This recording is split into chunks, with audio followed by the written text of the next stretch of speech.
नमस्कार दोस्तों, कैसे हैं आप सभी। उम्मीद कर रहा हूँ बहुत अच्छे होंगे। और काफ़ी टाइम हो गया, मार्केट में कई भ्रम फैले हुए हैं, तो उन पे भी बात की जाए। और साथ में कुछ स्टूडेंट्स के कंटिन्यू मैसेजेस रहते हैं कि पढ़ाई नहीं हो रही, उत्साह नहीं बन रहा वगैरह वगैरह। तो उन सब बातों पर चर्चा करने के लिए सोचा कि आज लाइव आके बात रखी जाए। ठीक है, काफ़ी दिन भी हो गए थे। तो मैं बात शुरू करने जा रहा हूँ सबसे पहले कि अब एक सबसे महत्वपूर्ण प्रश्न ये था कि जब परीक्षा नज़दीक नहीं होती हैं और जब आसपास एग्ज़ाम ना हो, और तब एक सबसे बड़ी दिक्कत ये आती है कि एक नियमितता नहीं बन पाती स्टूडेंट की, कि उस नियमितता को कैसे बनाया जाए। सबसे बड़ी दिक्कत ये आती है। तो नियमितता बनाने के लिए कोई अलग से प्रयास नहीं करने पड़ते हैं। तो हमें सबसे पहले कारणों की तलाश करनी होती है कि क्या ऐसे कारण होते हैं जिसकी वजह से नियमितता बन नहीं पाती। बेसिकली सबसे बड़ा जो कारण है मार्केट का आज का, वो ये है कि बच्चे भटकाव में बहुत हैं, है ना। जब भटकाव होता है, अब भटकाव के कई कारण हैं, है ना। भटकाव के कई कारण होते हैं, सब चाहे वो आपके विभिन्न सारे स्रोतों की अधिकता भी भटकाव का कारण होती है। हम जितना ज़्यादा लोगों को सुनते हैं वो भटका देते हैं, आसपास के लोग भटका देते हैं। आजकल लाइब्रेरी कल्चर भी नेगेटिव नुकसान एक प्रकार से देने लग गए हैं। लाइब्रेरी में भी लोग इस प्रकार के डिस्कशंस करते हैं, तो ये सारी चीज़ें भटकाव पैदा करती है। और जब भटकाव पैदा होते हैं तब आपकी निरंतरता टूट जाती है। तो मैं आपसे सिर्फ इतना ही कहूँगा कि जब भी आप पढ़ाई करते हो तो विभिन्न प्रकार के भटकावों से दूर रहें, और इस हेतु विभिन्न प्रकार के डिस्कशन से बचें। जितना ज़्यादा आप डिस्कशन से दूर रहोगे, जितना ज़्यादा आप मार्केट से दूर रहोगे, उतना बेहतर रहोगे। यकीन मानिए, आप 6-7 महीने, 8 महीने, 10 महीने अगर ये सोशल मीडिया से दूर हो जाते हैं या ये नकारात्मक लोगों से अगर दूर हो जाते हैं तो कोई फ़र्क नहीं पड़ेगा, है ना। आपको कुछ भी नुकसान नहीं होने वाला है। बेहतर ये है कि आप उनसे दूर हो जाइए और इस भटकाव से बचिए। पहली बात तो ये है। दूसरी बात ये होती है कि आपके लक्ष्य तय नहीं होते हैं, है ना। मैं देखता हूँ कई बार बच्चे मेरे पास पूछते हैं, सर अध्यापक की करें कि सेकंड ग्रेड की करें कि फर्स्ट ग्रेड की करें, कि आखिर किसकी प्रिपरेशन करें। तो 3-3 परीक्षाओं में भटके हुए कई महीनों तक हम पढ़ नहीं पाते हैं। तो बेहतर ये होता है कि आप देख लीजिए भाई, आप पाठ्यक्रम देखिए। अगर आपके लिए बड़ा फेवरेबल पाठ्यक्रम है, आपने पहले कौन से अटैम्प्ट लिए हैं, है ना, इन सारी चीज़ों को देखते हुए आपकी जो काबिलियत है या आपको कौन सा ठीक लग रहा है, ये सब सोच के फटाफट एक डिसीज़न ले लीजिए, है ना। एक निर्णय लेने के बाद में आप अगर बैठोगे ना, तो फिर क्या टाइम मैनेजमेंट भी हो जाता है, सारी चीज़ें हो जाती है। हम मोस्टली क्या करते हैं ना, पाठ्यक्रम हमारे पास में, हमें पता भी नहीं होता कि हमें एग्ज़ाम कौन से की तैयारी करनी। सबसे अधिक प्रश्न मेरे पास ये आता है कि किस एग्ज़ाम की तैयारी करनी। फिर जब एग्ज़ाम लक्ष्य तय हो जाते हैं, उसके बाद कई सारी चीज़ें सुलझ जाती है। तो लक्ष्य तय होने के बाद में आप जो है वो आपकी उस रिलेटेड आपकी पाठ्य सामग्री का चयन कीजिए। और इस हेतु आप बिल्कुल कंफ्यूज ना हो कि क्या पढ़ना चाहिए क्या नहीं पढ़ना चाहिए। 2-4-5 लोगों को सुन लो और उसके बाद में एक लिस्ट बना के और उसके अनुरूप पूरी पाठ्य वस्तु लाइए और उसके ऊपर आप बैठ के तैयारी शुरू कर दीजिए। देखो, शिक्षक क्या कर सकता है, हम लोग क्या कर सकते हैं। हम ये कर सकते हैं कि जो आपकी मंजिल है, अब शिक्षक मंजिल तक नहीं पहुंचा सकता, शिक्षक आपकी मंजिल का रास्ता तय कर सकता है।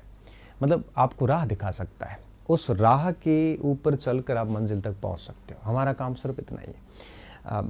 एक व्यक्ति हुए थे थॉमस कैरुदर्स करके, है ना। थॉमस कैरुदर्स हुए थे। उन्होंने कहा था कि शिक्षक वह है जो धीरे धीरे अपनी ज़रूरत को ख़त्म कर दे।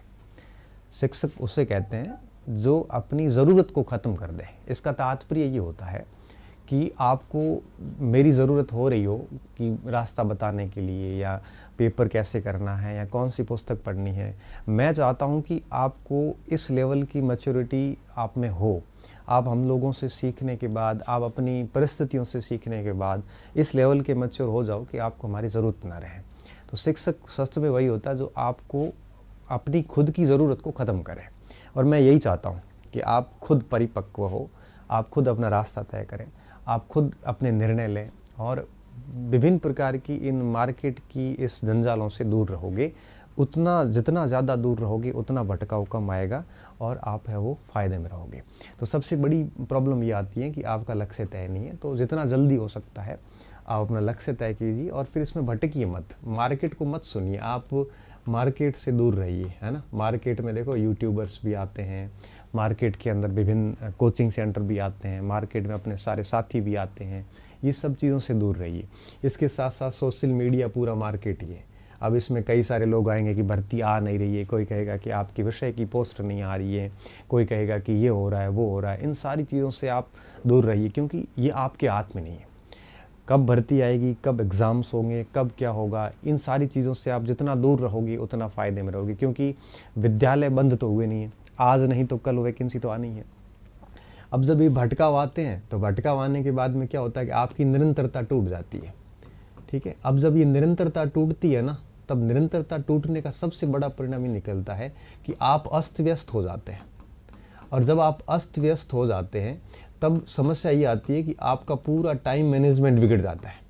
और जब आपका टाइम मैनेजमेंट बिगड़ जाता है तब आप में नीरसता आ जाती है ना, नीरसता आ जाती है। और सबसे बड़ी समस्या ये आती है कि मनोबल गिर जाता है और आपको अपने ऊपर ही क्रोध आना शुरू हो जाता है ना। मनोबल गिरता है, निरसता आ जाती है, कोई उत्साह जैसी स्थितियाँ उत्पन्न होती नहीं है। तो बेहतर सबसे बढ़िया ऑप्शन ये होता है कि आप अपनी निरंतरता को बनाए रखें, और इस हेतु सबसे बढ़िया काम ये होता है कि आप अपना टारगेट सेट करें, अपनी पाठ्य सामग्री सेट करें, और उसके बाद में आप अपने आप को हमेशा से बाउंड रखें। आप रात को सोते वक्त हमेशा से ये तय कर लें कि कल क्या टारगेट है और आपको कल क्या चीज़ें पूरी करनी है। जिससे जैसे ही आपने तय कर लिया कि भाई कल मुझे ये 5 टॉपिक पूरे दिन में करने हैं, तो फिर पूरा दिन उन टॉपिक्स को करते रहिए। आप ना आगे के कल के बारे में सोचें, ना आप पीछे के कल के बारे में सोचें। आप केवल और केवल अपना एक दिन का जो टारगेट आपने लिया है उस टारगेट को पूरा करने में लगा है ना। जिस तरह से आप डेली इसी तरह से टारगेट के रूप में चलते रहोगे तो निश्चित तौर पे ये निरंतरता कभी नहीं टूटेगी। ठीक है, बीच बीच में ऐसे अप्स एंड डाउन आते हैं, अप्स डाउन आने भी चाहिए, क्योंकि जब अप्स आते हैं और डाउन्स आते हैं दोनों अच्छी स्थितियाँ हैं। अगर आप दोनों एक्सट्रीम कंडीशन में, मान लो कि कई बच्चे ऐसे होते हैं जिनको ये मान लिया जाता है कि मेरा सिलेक्शन नहीं होता, मेरा नहीं होगा, तो भी बहुत ख़तरनाक स्थिति है, इसमें आप बहुत ज़्यादा डिप्रेस्ड हो जाओगे। अगर कोई ऐसे व्यक्ति हैं जो ये मान लेते हैं कि नहीं मेरा तो कन्फर्म ही सिलेक्शन है, ये अति भी बहुत ख़राब है। क्यों? क्योंकि ये फिर ओवर कॉन्फिडेंट में गलतियाँ ज़्यादा हो जाती हैं। बीच की स्थिति आपकी हमेशा रहनी चाहिए, कभी ये लगना चाहिए कि नहीं हो रहा है, कभी लगना चाहिए कि मेरा हो जाएगा। और इस स्थिति में रेगुलर आप है वो कितना भी कहीं पर भी बिजी हो, अपने 5-7 घंटे डेली निकालिए, मतलब निकालने हैं आपको, है ना। तो इससे क्या होगा कि आपकी कंटिन्यू एक कंसिस्टेंसी के साथ बनी रहेगी, और ये सबसे बढ़िया बात होती है। कई सारे स्टूडेंट ऐसे आते हैं कि सर मेरे के परिस्थितियाँ ठीक नहीं है, मेरे वो ठीक नहीं है। मानता हूँ सारी लोगों की परिस्थितियाँ सही भी नहीं होती, कई तो इस सृष्टि में कोई सुखी भी नहीं है। कोई बीमार रहता है, किसी की आर्थिक समस्याएं हैं, किसी की पारिवारिक समस्याएं हैं, किसी की कोई नई प्रकार की समस्याएं हैं। हर व्यक्ति किसी न किसी समस्या से ग्रसित है, ठीक है। तो आप इन समस्याओं के हवाले दे के बच नहीं सकते, क्योंकि जैसा कि मैंने आपको पहले ही कहा था एक बार कि ये जितनी भी बातें हैं, है ना, परीक्षाएं बड़ी क्रूर होती है। और OMR शीट जब मशीन में जाती है ना, तो वो ये नहीं देखती कि किस समस्या से ग्रसित हैं। आपको पढ़ना ही होगा, नहीं पढ़ोगे तो आपके स्थान पे कोई और आ जाएगा, तय बात है ये। आप कभी भी ये कह के बच नहीं सकते कि भाई मेरी हालात ठीक नहीं है, हालात तो कईयों के ठीक नहीं है, पढ़ना ही होगा। कुछ जैसे आता है कि भाई महिलाएं कहती हैं कि हम गृहिणी हैं, हमें टाइम नहीं मिलता। तो कोई कहता है, कोई तो ये कहते हैं सर हम अध्यापक लगे हुए हैं, कहीं लगे हुए हैं, गवर्नमेंट जॉब में हैं, हम कैसे टाइम मैनेज करें। तो आप गवर्नमेंट जॉब में आपको टाइम क्यों मैनेज करना है? आप तो टाइम निकालना पड़ता है, आपको टाइम मिलेगा थोड़ी ना। टाइम निकालिए, और अगर चाहते हो कि भाई हम करियर में प्रोग्रेस करें तो आप डेफिनेटली पढ़िए, अगर आपको लगता है तो, अदरवाइज ज़रूरत नहीं होती उसकी, है ना। तो बढ़िया तरीके से मेहनत करिए, नियमितता लगातार बनाइए, और डेली रूटीन का ध्यान रखिए। जिस दिन आपका रूटीन टूट गया, है ना, रूटीन का बना रहना बहुत ज़रूरी होता है। हर दिन आप मन भी नहीं है ना तो भी कुछ न कुछ पढ़ते रहिए। रूटीन टूटने के बाद आपको मोटिवेशन की आवश्यकता रहती है, और ये मोटिवेशन थोड़ी देर तक रहते हैं, उसके बाद में ये मोटिवेशन ख़त्म हो जाते हैं। अभी प्रेरणा जो है वो तभी आवश्यकता होती है जब रूटीन नहीं रहते। जब आपके अंदर रूटीन है तो अब मोटिवेशन की ज़रूरत पड़ती नहीं है। तो बेसिकली प्रयास ये कीजिए कि आप अपना रूटीन हमेशा बनाए रखें, हर दिन 4-5 घंटे 6 घंटे जो आपकी स्ट्रेटजी है उसके अकॉर्डिंग कंटिन्यू चलते रहें। बाकी बहाने बनाने के लिए कोई ज़्यादा प्रयास नहीं करने पड़ते, वो आप आराम से बना सकते हैं, कोई दिक्कत नहीं है। कई बच्चे इस तरह तक कहते हैं सर मैं तो बहुत गरीब हूँ, ये हो सकता है, गरीबी भी होती है, कई सारे लोगों की होती है, लेकिन मुझे लगता है कि मोस्टली बच्चों की माँ बाप उसकी ज़रूरतें पूरी कर देते हैं।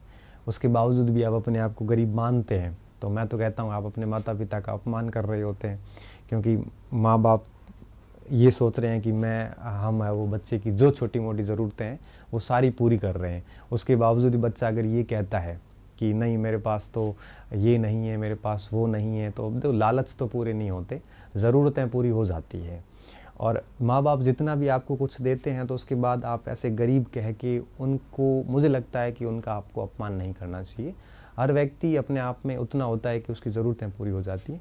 कुछ बच्चे वाकई में गरीब होते हैं जिनके माँ बाप किसी के होते भी नहीं हैं, तो ऐसी स्थिति में कई बार वो खुद मजदूरी करके भी पढ़ते हैं, लेकिन ऐसे बच्चे कभी भी चिल्लाते नहीं हैं कि हम गरीब हैं। वो अपना खुददारी बहुत होती है उनमें और वो अपना काम स्वतः कर लेते हैं। ये गरीबी का अगर आप ऐसे करते हो तो ये बहुत गलत है, मैं मानता हूँ। और सारे व्यक्तियों की समस्याएं होती है, आप उनके लिए भी इस तरह से निरर्थक रूप से परेशान ना हो तो बेहतर है। तो कोशिश ये कीजिए कि निरंतर पढ़िए और मार्केट से दूर रहिए, जितना आप दुनियादारी से दूर रहोगे, क्योंकि हर दिन मुझे एक शब्द सुनने को ज़रूर मिलता है कि सर मैंने ये सुना है, सर कोई ये कह रहा है, सर ये मार्केट में ये चल रहा है। आप क्यों इनकी बातों में आ रहे हो?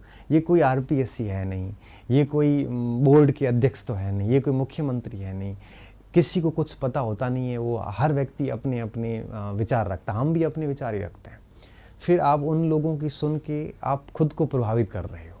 और मैं मानता हूँ कि जो व्यक्ति मार्केट से प्रभावित होता है वो सफल हो नहीं पाते। क्यों? क्योंकि उसको भटकाने वाले 1000 लोग आएंगे। तो सबसे बढ़िया काम ये होता है, रूम में रहिए, पढ़िए बढ़िया, और इन दुनियादारी से दूर हो जाइए, क्योंकि जिस दिन आप फेल होंगे उस दिन यही लोग आपके मज़े लेने के लिए आ जाएंगे। और पास हो जाओगे तो ये लोगों को छोड़ भी दिया ना तो ये लोग आपसे वापस आके वैसे ही मिल जाएंगे। तो आप बेहतर ये होगा कि आप इस तरह से काम कीजिए। बाकी आपके सोचने से, आपके बहुत ज़्यादा परेशान होने से किसी को कोई मतलब नहीं है। आप बिना फालतू बिल्कुल परेशान ना हो। चुनावी साल है, सारी वैकेंसीज आएगी, फर्स्ट ग्रेड की आएगी, सेकंड ग्रेड भी आएगी, अध्यापक की भी आएगी, प्रोफेसर की चल रही है, आगे एक एसआई की वैकेंसी भी आएगी, और आरपीएससी जो है वो सारी वैकेंसी जारी करेगी, और सब में अच्छी खासी पोस्ट वगैरह है। और मार्केट के ट्वीट्स वगैरह देख के अगर आप प्रभावित हो रहे हैं तो उसका कोई इलाज नहीं है। ठीक है, ये सारी बातें थी। मैं समझता हूँ कि पढ़ाई की निरंतरता हो या उत्साह हो या आत्मविश्वास हो, ये सारी चीज़ें एक दूसरे से बड़ी रिलेटेड होती है। आप जितने अंदर से कमज़ोर होंगे, जितने अपरिपक्व होंगे, उतनी आपकी पढ़ाई निरंतरता कभी पकड़ नहीं पाएगी। बेस्ट ऑप्शन यही होता है कि आप दुनियादारी से दूर रहें, सोशल मीडिया से दूर रहें, ऐसे क्रांतिकारियों से दूर रहें, और ये यूट्यूबर्स, टेलीग्राम, व्हाट्सएप वगैरह, ये सब आपके जो डाइवर्ट करने के जो माध्यम हैं इनसे दूर रहें। कम से कम लोगों को सुनें और अधिकतम पढ़ाई करोगे तो आपको कोई भटकाएगा नहीं, और भटकोगे नहीं तो निरंतरता कभी खंडित नहीं होती है। निरंतरता का सीधा जुड़ाव भटकाव से है। आपको कोई भी आके भटका के चला जाता है, मैंने इतना कह दिया, लेकिन थोड़ी देर बाद कहोगे नहीं सर वो ये कह रहा है, वो ये कह रहा है। फिर ऐसे करोगे तो आप मार्केट के अंदर एक कस्टमर बन के रह जाओगे। तो इन चीज़ों को आप ध्यान रखिए और थोड़े से मैच्योर बनिए, है ना, परिपक्व बनिए, अपने निर्णय खुद लीजिए और थोड़ा सा लॉजिकली सोचिए। अगर कोई कह रहा है कि मुझे अच्छे से याद है कि फरवरी मार्च में कुछ यूट्यूबर्स जुलाई में फर्स्ट ग्रेड की परीक्षा करवा रहे थे, अभी वही यूट्यूबर्स वापस ऑनलाइन लाइव आए हैं। अब वो कह रहे हैं कि आज सितंबर में 15 दिन में भर्ती आ जाएगी, फिर परीक्षा हो जाएगी, फिर आगे और ये कहेंगे। तो इन क्रांतिकारियों से कृपया करके आप दूर रहें। ये लोग इसी तरह से करते रहेंगे। आप अपनी पढ़ाई पे ध्यान दीजिए और मैं चाहता हूँ कि आप सिलेबस पूरा कीजिए। एक दिन मेरे पास एक स्टूडेंट का कॉल आता है, बोले सर फर्स्ट ईयर की परीक्षा हो जाए, कब आएगी, भर्ती तो आ ही नहीं रही है वगैरह। मैंने कहा आ जाएगी। आपने सिलेबस पढ़ लिया? तो कि नहीं मेरे तो अभी 3 यूनिट हुई है। अब 3 यूनिट हुई है मतलब 60% सिलेबस बाकी पड़ा है, और टेंशन इस बात की है कि एग्ज़ाम नहीं हो रहा है, टेंशन इस बात की है कि एग्ज़ाम नहीं हो रहा। तो मैंने कहा अगर मान लो आज भर्ती आ जाए और जनवरी में परीक्षा हो जाए तो सर मैं फेल हो जाऊंगा। तो जब जनवरी में फेल होने की स्थिति है तो कोशिश ये करो कि आप है वो अपना कोर्स पूरा कीजिए। आप क्यों इस चीज़ों में फंसे हुए हो? जिस दिन होना है उस दिन हो जाएगा सिलेक्शन। बेस्ट ऑप्शन ये है कि आप अपने आप को तराशते जाइए, तब जाके बात का कुछ आनंद है। अन्यथा आप इन क्रांतिकारियों के चक्कर में अपना समय खराब करोगे और कुछ भी नहीं है। तो बहुत गज़ब मेहनत कीजिए। और कई बार एक बच्चे नियमितता टूटने का एक कारण और भी बताते हैं कि सर हमें याद नहीं होता, पढ़ा खूब है लेकिन याद नहीं होता। अब देखो, याद नहीं होता, याद हम कंप्यूटर तो है नहीं कि एक बार पढ़ने से सारी चीज़ें याद हो जाए। ना आपसे होती, ना मेरे से होती, किसी से भी नहीं होती। याद करने की भी एक बेसिक पैटर्न होता है। पैटर्न क्या होता है? सबसे पहले हम टॉपिक को समझते हैं, पढ़ते हैं अच्छे से पढ़ते पढ़ते हम उसको समझते हैं कि वो बिंदु कहना क्या चाह रहा है। समझने के बाद में हम उसको शॉर्ट में लिख लेते हैं, साइड में लिखते हैं या अपनी कॉपी में लिख लेते हैं। अब उसको कॉपी में लिखने के बाद में फिर उसका 1-2 बार अभ्यास करते हैं। उससे रिलेटेड जो प्रश्न आए हुए हैं पुराने, उन प्रश्नों का अध्ययन करते हैं, तब उसकी प्रकृति पता चलती है। उसके बाद में हम उसी टॉपिक को 3-4 बार रिवीजन करते हैं, फिर मनन करने की स्थिति में आते हैं। फिर मनन करते हैं, उसके बाद जाके हमारी स्थिति ये आती है कि हमें वो चीज़ें याद होनी शुरू हो जाती है। ऐसे याद होता है। अब किसी को तो ये चाहिए कि नहीं, मेरे को तो एक बार में याद क्यों नहीं हुआ। अब एक बार में याद कैसे होगा? एक बार में कोई चीज़ याद नहीं होती है। आपको याद करने का एक पैटर्न फॉलो करना पड़ेगा। पहले बिंदु को समझिए कि कहना क्या चाह रहा है। कई बच्चे तो किताब को उपन्यास की तरह पढ़ते हैं, लाइन टू लाइन पढ़ते जाते हैं। अब वो लाइन टू लाइन पुस्तक को आप 1 नहीं 20 बार पढ़ लो, याद नहीं होगी। ये पैराग्राफ लिखा हुआ है, जब तक उस पैराग्राफ को पढ़ने के बाद, उन 10 पंक्तियों को पढ़ने के बाद अगर आप उसका मनन करके सार बोल नहीं पा रहे हैं, आप समझिए अभी तक आपने उसको ठीक से नहीं पढ़ा। तो एक पैराग्राफ का सार आपको पता होना चाहिए कि पैराग्राफ क्या कहना चाह रहा है। पहले ऐसे किया जाता है, फिर उसको एक ऐसे पढ़ने के बाद में जैसे उसके सारे सार समझ में आ जाते हैं, फिर उनको शॉर्ट में लिखा जाता है। शॉर्ट में लिखने के बाद में फिर क्या किया जाता है, एक बार पूरा अध्ययन किया जाता है और उसके बाद में क्या करते हैं, अभ्यास करते हैं पुराने पेपर्स का। और अभ्यास के दौरान हमें समझ में आता है कि किस टॉपिक से कैसे प्रश्न आते हैं। अभ्यास बहुत ज़रूरी होता है। बिना अभ्यास के हम पता नहीं चल पाता कि परीक्षा में प्रश्न किस टाइप का आता है, और टाइप पता नहीं होती तो फिर जब हम एग्ज़ाम में जाते हैं तो प्रश्न को देखने के बाद हम उसका उत्तर टिक नहीं कर पाते, क्योंकि हमें अंदाज़ा भी नहीं था पढ़ते वक्त कि इसका ऐसा प्रश्न आता है। फिर जब हम वापस आके देखते हैं तो हमारे वो पढ़ा हुआ होता है, लेकिन फिर भी हम गलत करके आते हैं। इसलिए अभ्यास करोगे तो आपको हर टॉपिक से किस किस टाइप के प्रश्न बन सकते हैं उसका आपको अंदाज़ा होना शुरू हो जाएगा, और फिर 4-5 बार रिवीजन हो जाते हैं, तब चीज़ें याद होनी शुरू हो जाती है। तो इस याद नहीं होने की वजह से आप अपनी निरंतरता भंग कर रहे हैं तो गलत है।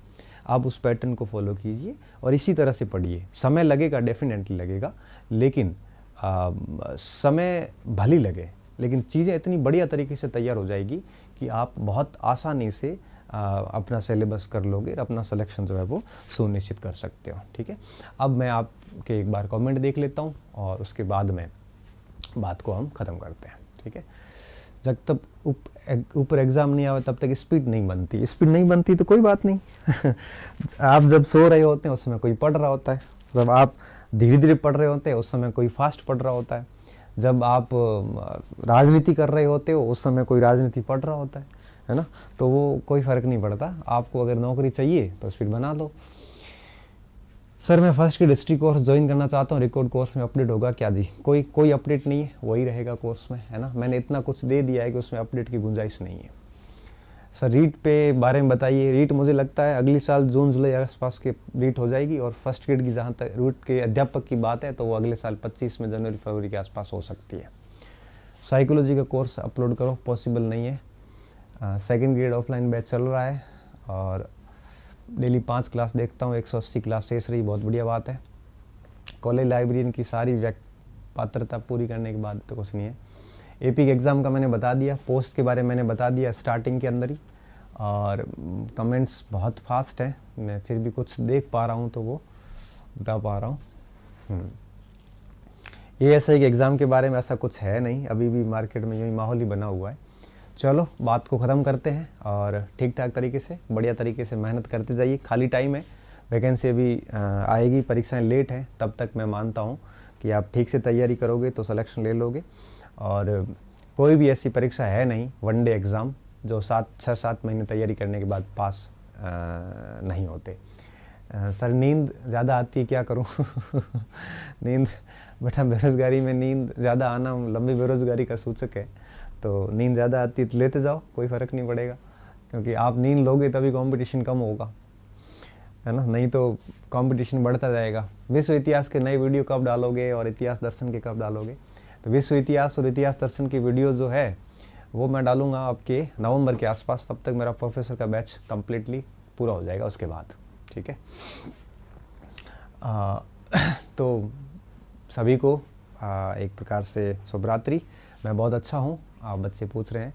और शिक्षक दिवस का तो वैसे आपको बता ही दिया है, तो शिक्षक दिवस तो अब ठीक है, आप सभी भावी शिक्षक हैं और आप सभी शिक्षक बनने वाले हैं आगे, तो ठीक है, बात यहीं ख़त्म करते हैं। अच्छे से पढ़िए और आगे कोई इम्पोर्टेंट मुद्दा हुआ जहाँ मुझे लगेगा कि लाइव आना चाहिए तो मैं वापस लाइव आऊँगा। और बार बार डेली लाइव आके मैं आपका समय ख़राब नहीं करूँगा, क्योंकि मेरी ऐसी आदत नहीं है कि हर दिन लाइव आऊँ और आपको भटकाता रहूँ, ऐसी आदत नहीं है। आप पढ़िए, अभी हो सकता है कोई नया मुद्दा नहीं मिला तो 2-3 महीने बाद फिर लाइव आ जाएंगे, ठीक है। बहुत बहुत धन्यवाद विद्यार्थियों, अच्छे रहिए, मस्त रहिए, पढ़ते रहिए और